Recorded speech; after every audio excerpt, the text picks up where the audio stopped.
Listen-only mode. Hello and welcome to today's Premium Account Market Update for January 2017. Any individual reading or listening should discuss with their financial planner or advisor the merits of any recommendation or offer presented in this material for their own specific circumstances and realise that not all investments are appropriate for every individual. Presented today, myself, Leon Hind, Managing Director of Investor Signals, have 18 years of experience in the financial services industry and a licensed securities and derivatives advisor. The format for today's presentation, we look at the macro update driving equities. We roll through the ASX Top 50 with a particular focus on FY 17 and FY 18 earnings. We look at the technical trends within the top 50 stocks. We look at the portfolio allocations and conclude with the short-term market outlook. The Premium Account Service is a model portfolio of ASX top 50 stocks. It's a strict investment mandate, therefore suitable for self-managed super funds, and importantly the assets remain in your name. If you'd like to know more about the service, please contact me, Leon at investorsignals.com. Moving straight into a graph of the XJO. The Australian equity market's starting to roll over a little bit at the moment, and it's pulling back off this 58.30 high after finding support sort of back in June at 5,000 points. Really this rollover that we're seeing in price actions predominantly coming from the banks and financial sort of service stocks in general as a starting point, but there may be other sectors that start to underperform as well. So let's move straight into the first stock here, being AGL. So this stock trading on low 4% dividend yield. I think this will be an interesting earnings result out on the 9th of February. We'll be watching this number closely. Our algo engine was looking for a short signal here, but the stock's actually broken through and traded higher, but still a little bit cautious on this from an earnings standpoint. Amcor, we've got a little bit of a negative structure here with lower lows and lower highs, and we're seeing today the stock roll over. I think this was sort of partly driven from the weakness and the downgrade in the Brambles result today. There's probably weighing on Amcor. We own the stock at or near these levels, but we've been very aggressive with the selling the covered calls. We're hoping to see confirmation out of the company that they're delivering about 8% earnings growth. But from a yield perspective, the stock's trading on just under a 4% dividend yield, so it's expensive by any measure and therefore need the covered calls in place. AMP, so we've always been cautious on this name and looking for further evidence out of the upcoming earnings result, which again's out on the 9th of February, following the issues that the company's had with their life insurance business. I think from a funds management perspective or an asset management, AMP's attractive, but we really need to be able to rebase where we see earnings going over the next year or two before we add this to the to the model portfolio. And in fact, from a technical perspective, you can see here our algo engine's been flagging short signal there at $6 and then again at around this 5.30 level, and we're seeing the stock roll over and there's no evidence there of any sort of buying momentum coming in on the oscillators there. Australian New Zealand ANZ Bank, likewise here we had a downtrend in place and then the stock's broken out there at around $25. It's rallied higher. I think maybe fair value for ANZ's more back at around this $27.50 to $28. So it may be that we see a little bit further downside there and we see that back on around a 6% dividend yield, and I don't think you can expect too much in the way of earnings growth in the banks at present. APA Group, I think sort of this here appears to be creating a negative structure at the moment. The stock got pretty expensive for a defensive name, and we've sort of preferred to look elsewhere in the market. ASX, so we like this company, 4 and a bit % dividend yield, struggling to grow earnings at about 5%. I don't think there's much of a strong argument that there's much left to the upside in the price performance here, but it seems to be a fairly defensive name with good dividend yields and obviously 100% frank dividend there. So therefore, to the extent that we own this in portfolio, selling covered calls over it makes sense. The only caveat there being that maybe over the next year or two we could see a takeover bid for ASX, but there's certainly no guarantee of that. AZJ, so we've seen the haulage numbers pull back just a little. And with the stock trading at about 19 times earnings on a 4.8% dividend yield, this is one that's been on our short list, and I think it sort of trades back down to around this 450 level before it really starts to rebuild new buying support. So not doing anything there with that in portfolios. BHP, we've remained exposed to the long side here in BHP. I've got the stock trading about 17 times earnings on a 3.5% dividend yield. And I think sort of well supported. The momentum towards energy names at the moment, I think, is likely to remain strong. I think the Trump administration is probably going to be good for energy prices, or at least stabilising and seeing them trade in $50 to $60 range. It appears that the Saudis are committed to supporting the price of oil as well. So I think that should bode well for BHP. Maybe there's an argument that iron ore prices are a bit toppy at around 80 a tonne, but I think the way to position portfolios in BHP is to own the name at these levels and sell pretty tight covered calls. I sort of see this as an area that's probably going to hold up better than the banking stocks, but ultimately if we start to see that correction in the US, then you'll see BHP sort of trade down to that lower end of the valuation band there.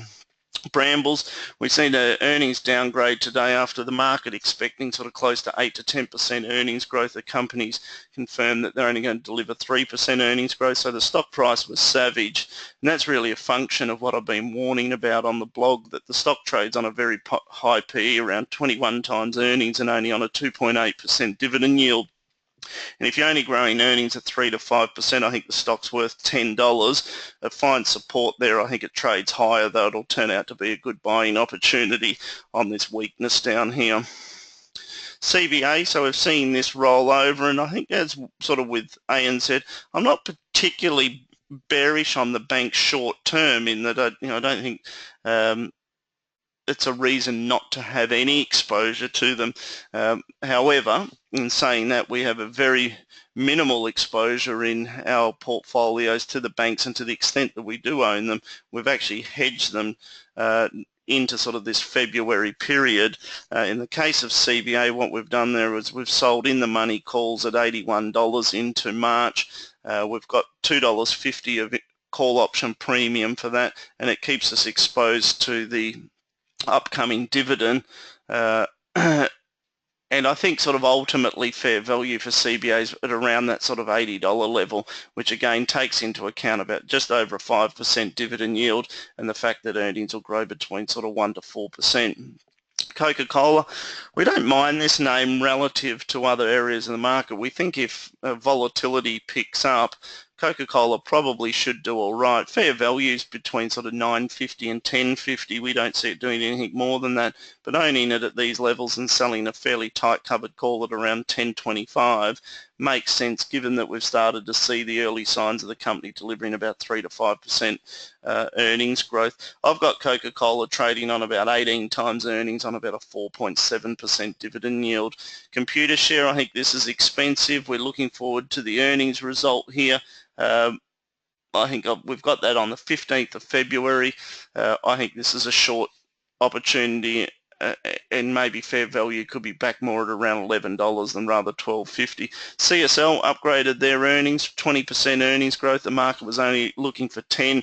We've seen the share price rally from 100 up to $111, $112. I think sort of fair value for it's around this $110 level. So to the extent that we can be driving extra premium income, collecting the call option, we own CSL across a number of portfolios, and we continue to sort of feel comfortable with that as a position.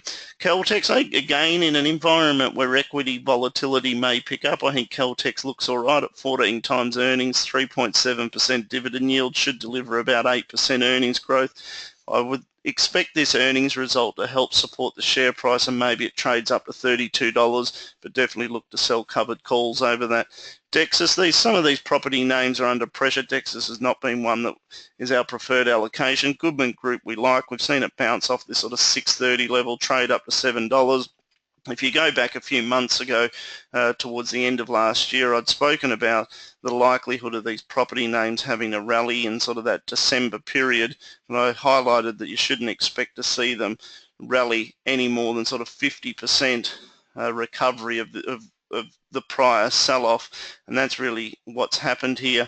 And I think what we get into is a consolidation pattern where they probably don't take out these highs, but equally I don't see the downside risks too significant. We get into a consolidation area, and it may actually be one of the better areas to have money allocated. As long as the companies don't have too much development risk, then I think sort of there's an argument that property trust should hold up all right, even in an environment with increased volatility.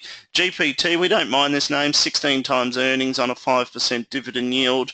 We're pretty comfortable with that, see supported around that sort of 450, 470 level. Insurance Australia Group, look, I think sort of with the share buyback that's happening here and the cost initiatives that the company's running, I think IAG is an okay allocation for portfolios, trading at about 17 times earnings on a 4.5% dividend yield. It just got too expensive rather than it being a specific company related issue here at the moment.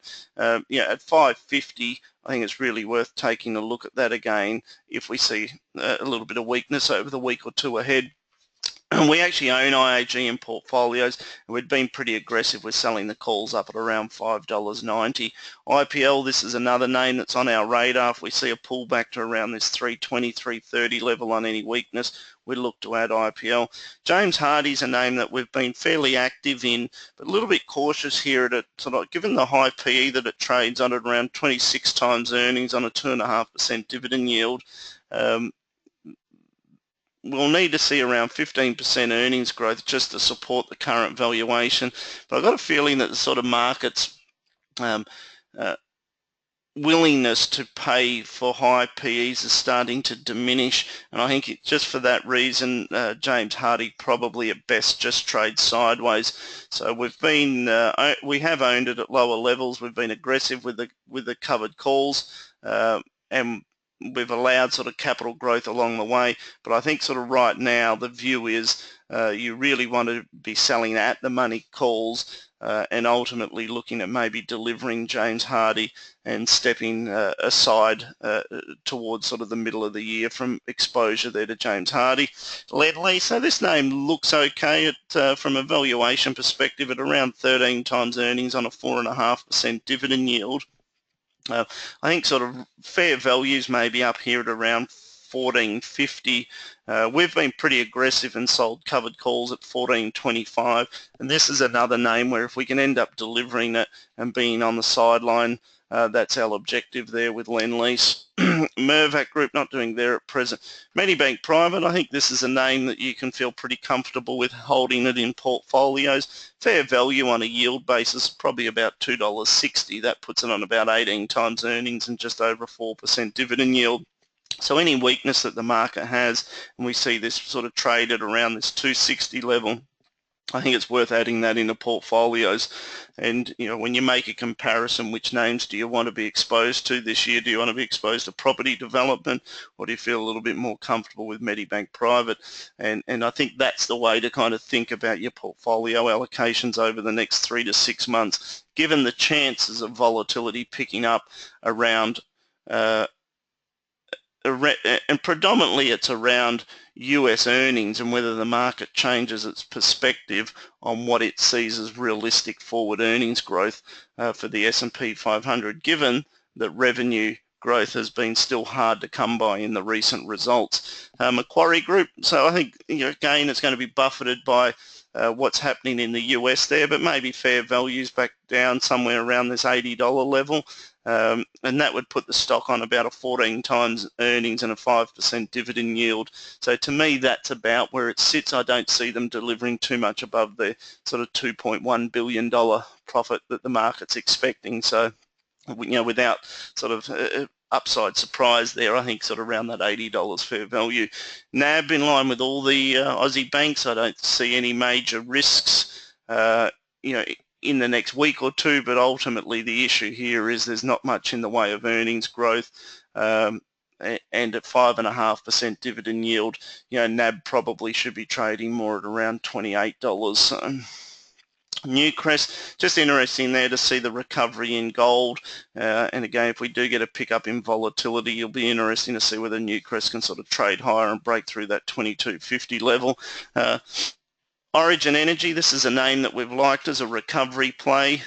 We think sort of the capital initiatives the company's taking to repair the balance sheet and the increased production that's coming from the Curtis Island project. LNG prices continue to remain strong.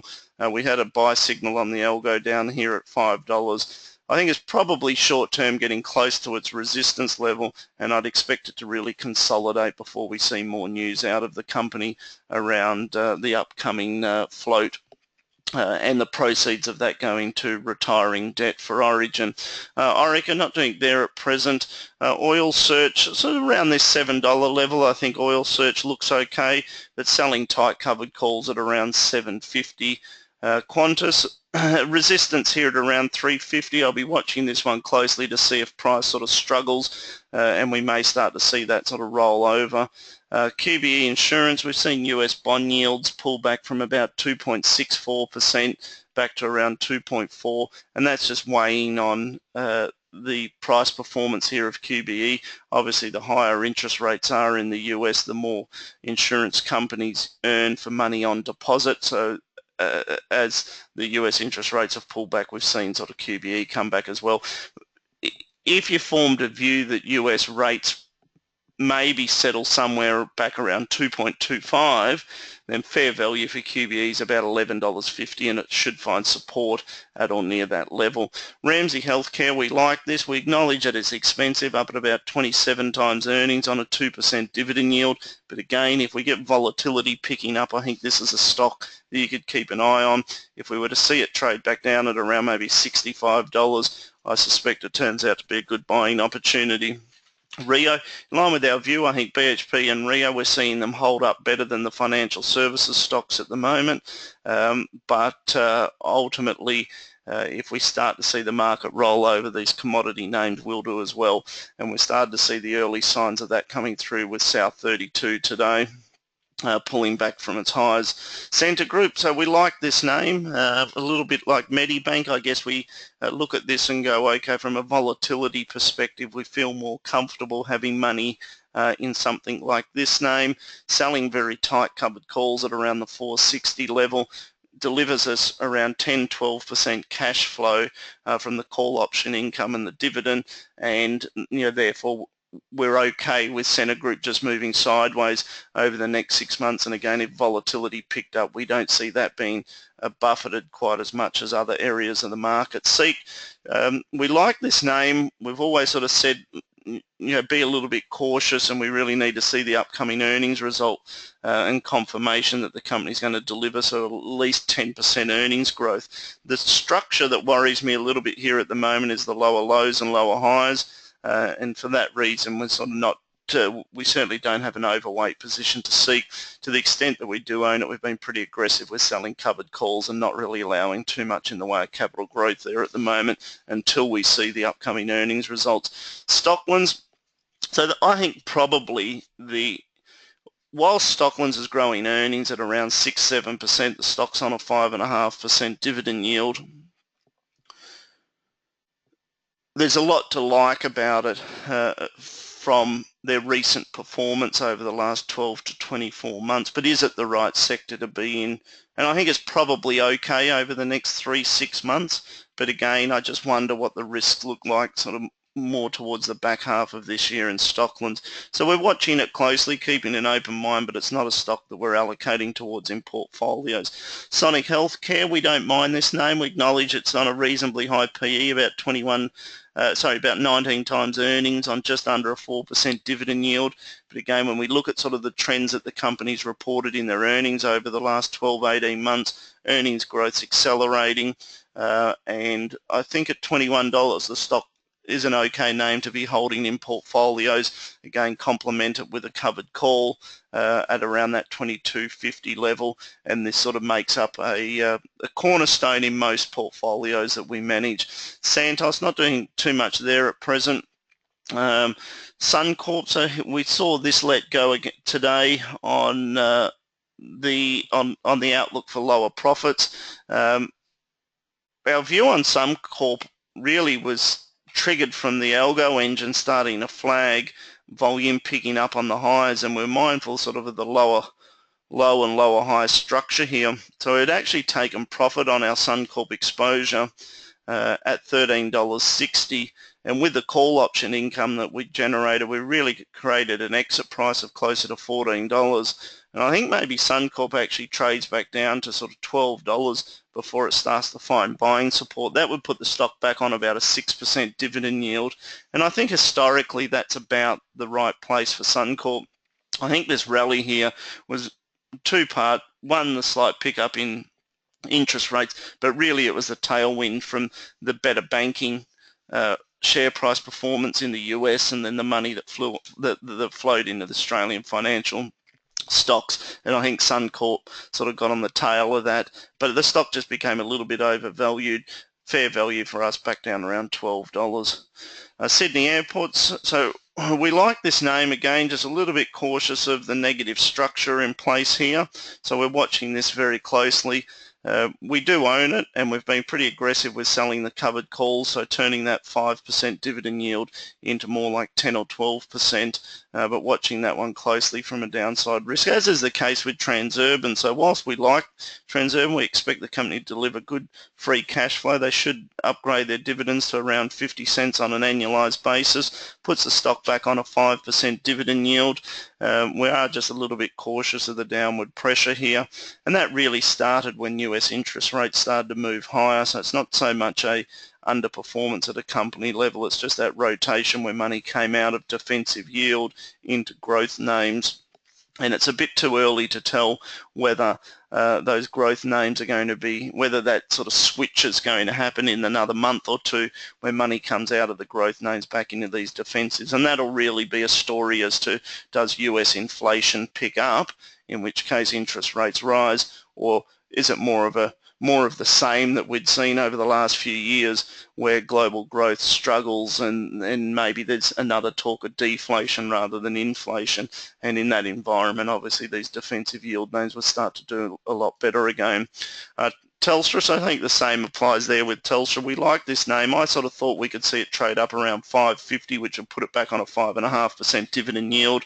I thought the AGM was reasonably positive, and it looked to me that the company was going to deliver earnings around sort of 3 to 5%.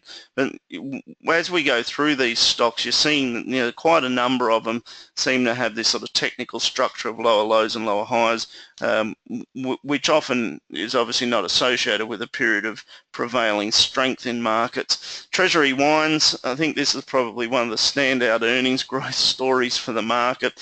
We've got support here at around $10 and looking for that to hold.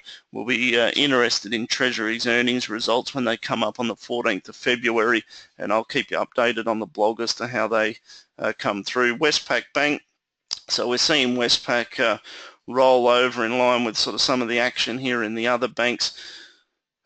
We've hedged most of the banking exposure, so we really have not suffered any of this loss, and it's not small by any measure. It's really sort of 5 to 10% correction in these banking names, so to actually have hedged that has been a worthwhile exercise so far from a portfolio management perspective.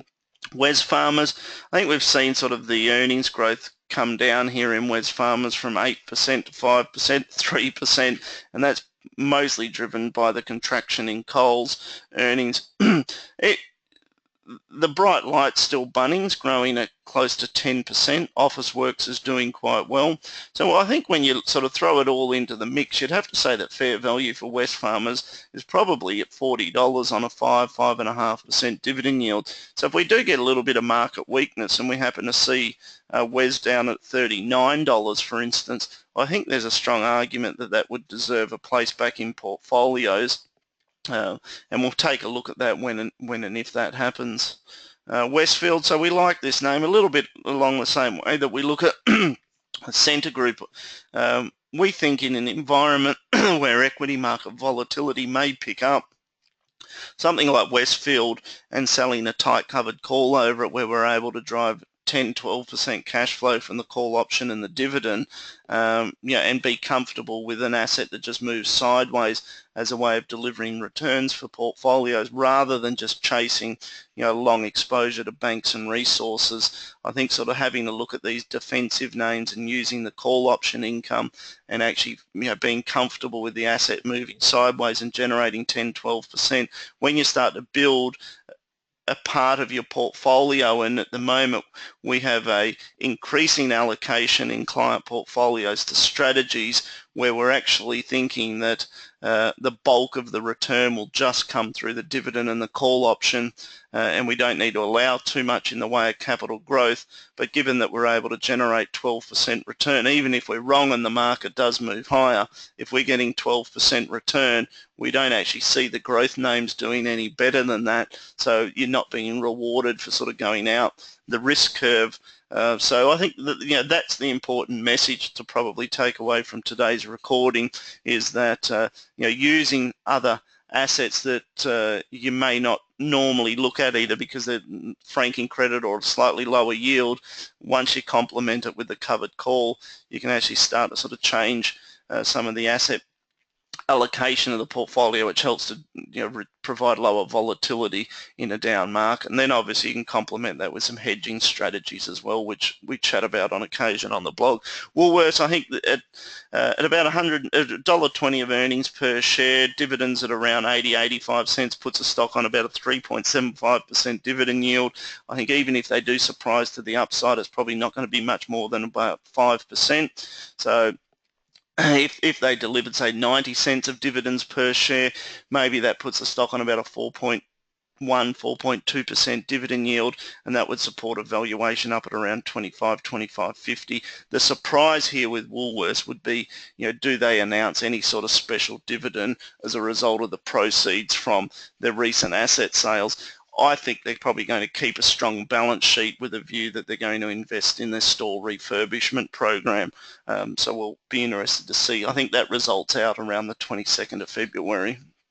Woodside Petroleum, energy names we like, staying long this name, selling tight covered calls, and there we are back to the index. So just to summarise, we've still got another couple of weeks to go with US earnings, so it's not until we kind of get through that and get a sense of what the average earnings look like. The early part of the results have met market expectation. Consequently, we haven't seen too much volatility so far in the US. However, the concern on the revenue line, I think, sort of just keeps this issue alive that really are we in an environment where global growth is still struggling, and we've seen negative export data out of China for the last 2 years. Are we in an environment where big global companies, especially if we get a higher US dollar or trade tariffs being imposed, does that create an environment that's more difficult for the big multinationals to grow their earnings? If that's the case, then if US earnings are only 120 or 125, then you've got that sort of valuation argument that the market may challenge over the weeks ahead.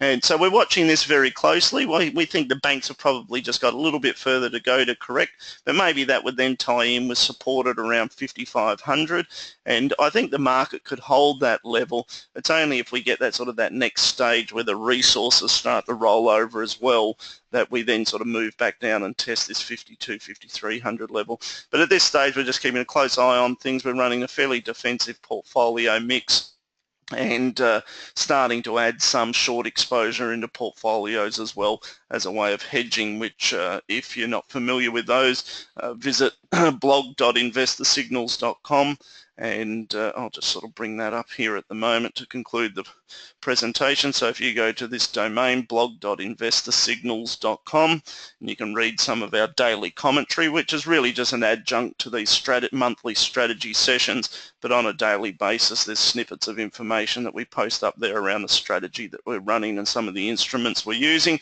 If you'd like to know more about that, please contact us on the number on screen. Thank you for listening in, and I look forward to communicating again early next month.